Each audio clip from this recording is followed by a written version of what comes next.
Hi, we're the Clark family, and we've sold our house and packed up our lives and moved to Galicia in northern Spain. So follow us as we start our new lives, learn new skills, join a new community and try to live a more sustainable life.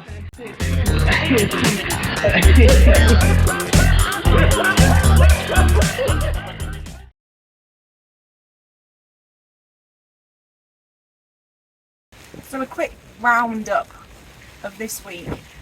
Not really been able to do much outdoors because the weather's been absolutely biblical, hasn't it?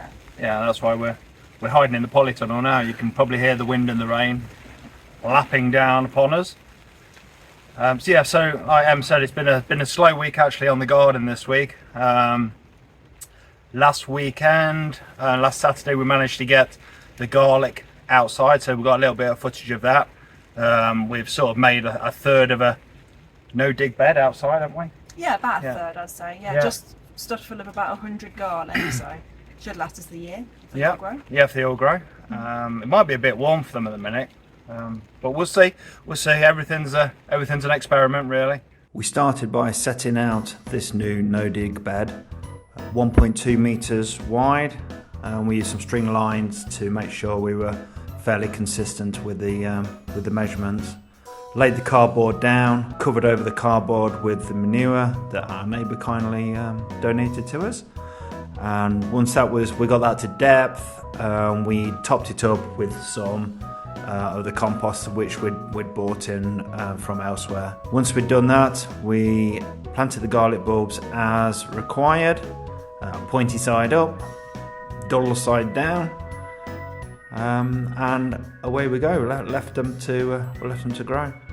And we had a bit of time left, so I've finished the bottom bit of the irrigation. Emma planted some radishes and planted some chard, and we had a few bulbs of garlic left over, so they got planted into seed trays as well.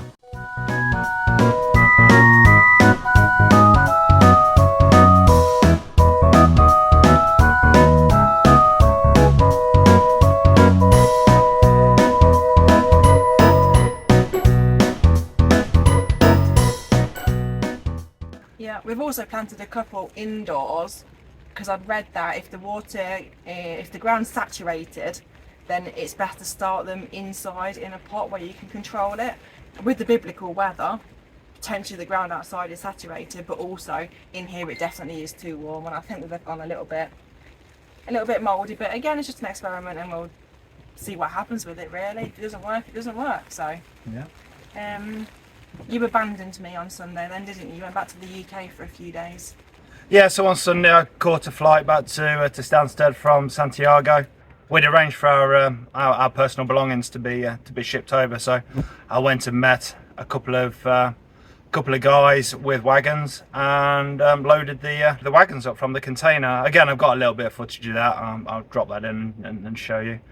But we think the weather's bad here, but it looks like in the UK they've had a real hard time with the rain, and the actual place where the containers are was flooded when I arrived, and they weren't going to allow me access, but we got in and we got it loaded. Afternoon. So as you can probably tell from the background, I'm not in Galicia, back in the UK, in Leicestershire, and finally we've emptied the container and stuck it on the back of a couple of Luton vans, and they've just left and they're on their way to Galicia. So there we are. She's empty finally. I think we've had this for just over a year now. So yeah, be glad to get some of our personal effects back, and it'd be lovely to be able to sit on a sofa back at the house. So I'm off now to go meet some of the family, catch up with the family while I'm here, and I'll be back in Galicia on Wednesday evening. I will say my heart did sink when I arrived here to be told that we couldn't get any access to the containers because of the flooding.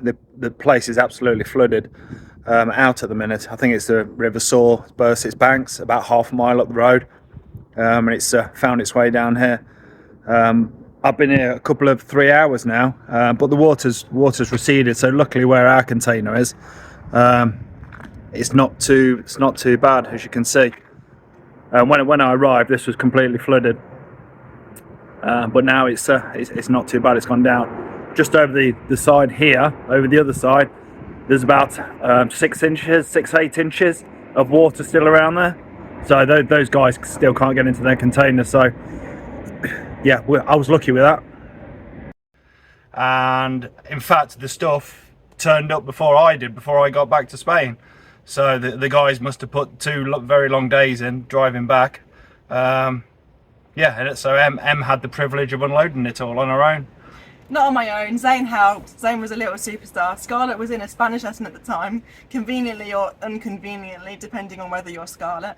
Yeah, so we've got all the stuff here. So the rest of the week has been taken up, or the last couple of days been taken up with boxes. I'm fed up with boxes. Yeah, we're always looking for cardboard for the no-dig garden, and we're absolutely inundated with cardboard now. So yeah. I don't think we're going to have a problem for cardboard for a while.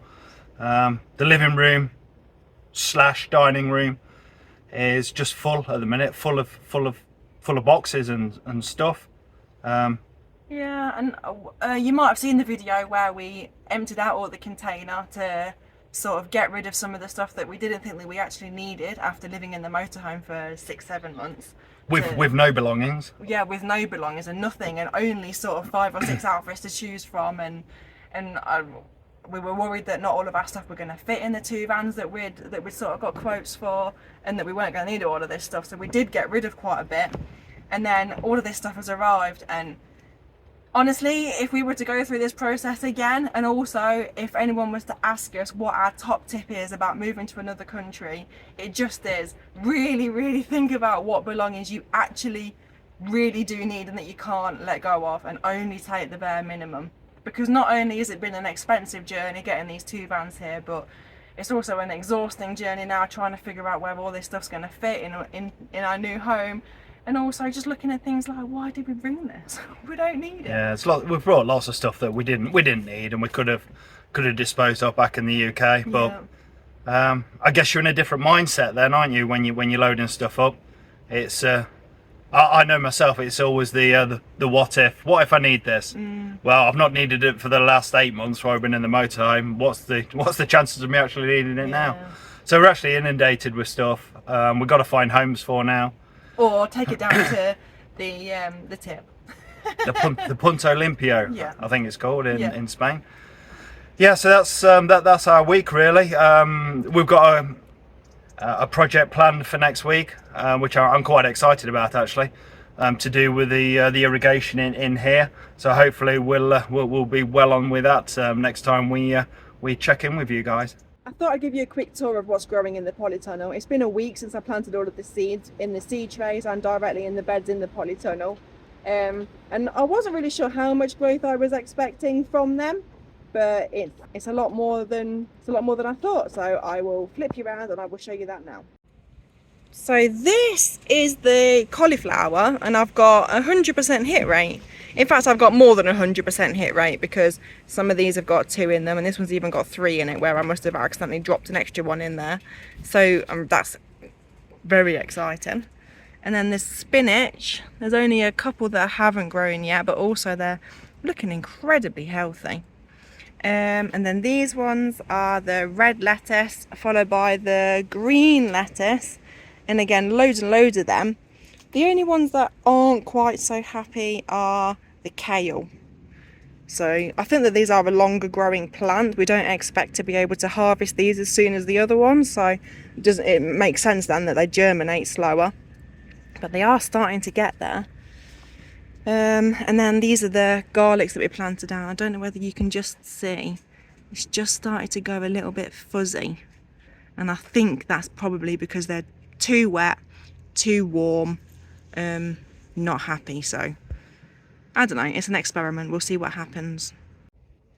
So this bed here is where we've planted red onion, white onion and some carrots. And there's not much going on, and I wasn't expecting anything from this, but we do have some onions looking very happy that have come through already. I mean, look at him, he's really strong and happy. So that's cool. None of the red onions have started showing yet. But down here there are a couple of more white onions. We think we might have a vole problem because there's some holes that have appeared in here. So we've talked many times about needing a cat. I think there's no avoiding it. We're going to have to get a cat. And then down this end, it seems to be a lot happier down this end, that we've even got some carrots coming through. And they're apparently notoriously difficult to grow, carrots. So I'm super proud. Not that I've done anything particularly special. Not that I can take any sort of credit for it, I don't think, but hey, it's a win. And then these are the other 2 onions that are coming through already. So I'm looking forward to watching these grow. And then on this middle bed, we planted chard down the middle, and then we planted radishes down the left-hand side, which you can see here that are, again, they're already starting to come through. There's a bit of a line of them going all the way up. No sign of the chard as of yet, but again, they're not something that we'd be expecting to harvest anytime soon, so it makes sense that they take longer to germinate. And then down this side is where I will plant the lettuce, well, not the lettuces, I will plant the spinach. And, no, just the spinach when that starts coming up. So yeah, there's a little tour. Good afternoon from a beautifully sunny Galicia. It's about 13 degrees at the minute, so quite warm, but the wind is really bitterly cold. God knows where it's coming from, but somewhere chilly. It's nice actually to have a break in the really, really strong winds, and also a rain, which from looking at some of the flash flooding in the UK, I know that I shouldn't complain about the rain. So if you're affected by that, then my heart goes out to you, because it just looks like it's been terrible. I'm taking the opportunity in the gap in the weather, and Adam's not here, he's covering in the UK, fetching our belongings, which finally going to be here at the end of this week, which is very exciting. But he's a bit of a slave driver and he likes doing all heavy work, so I'm going to have a bit of a more relaxing couple of hours this afternoon, and I'm going to plant some bulbs in the front of the house. So I'm just going to flip the camera around to show you. So we've got the one bed here that's got a couple of roses in it, but apart from that it's looking a little bit sad. That just there, that is where the earth for the electricity is, underneath that little concrete lid. And then we've got a second smaller bed just here, again with a rose in it and a marigold at the minute in it currently. And I've got a little selection of bulbs that I want to put in just to make it a bit more pretty for the spring. The plan eventually is for us to grow some vines at the front of the house, some grapevines. There are some houses around here that have got grapevines up the front of the house, so I think we'd put just the one in this small bed here, and then one on one side and one on the other side, perhaps one to grow up to the balcony, and then for the other 2 to sort of train over the front of the house. We think that would look really pretty, and what's more inviting to a house than having growing grapes dangling all down. Okay, maybe that's a bit idyllic, but that's how we envisage it looking eventually. It's the wrong time of the year to be planting things like that. It needs to be a bit later on in the autumn, early winter. So what I can do is I can plant some bulbs. So I'm going to get started on that now.